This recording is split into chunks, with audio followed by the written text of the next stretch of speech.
দিল্লির India AI impact summit 2026-এ Galgotia university একটি রোবট কুকুর প্রদর্শন করায় এবং তারা এর নাম দেয় Oreo.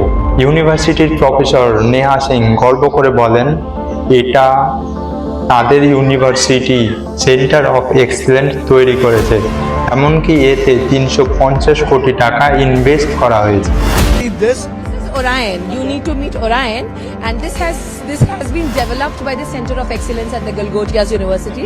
We are the first private university investing more than 350 crore rupees in artificial intelligence. তবে মজার ব্যাপার হলো, টেক্স এক্সপার্টরা এটিকে দেখেই তারা প্রমাণ করে দিয়েছে এটি চাইনিজ মডেলের ইউনিটরি রোবোটিক্স কোম্পানির তৈরি ইউনিটরি GO2 মডেল, এবং এটি 2 থেকে 3 লাখ টাকায় অনলাইনে সহজেই পাওয়া যায়।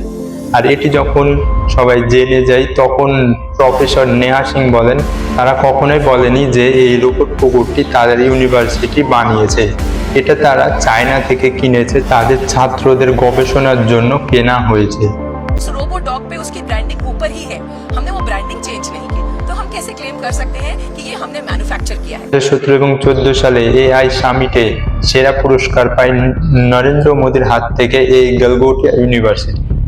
তো বড় একটা শিক্ষা প্রতিষ্ঠান কিভাবে করলো এটা, আর তারা তৈরি করেছে এই ফাটা প্লেন, गलगोटिया यूनिवर्सिटी का असली আর নাম দিচ্ছে তারা তৈরি করেছে একটি রোবট।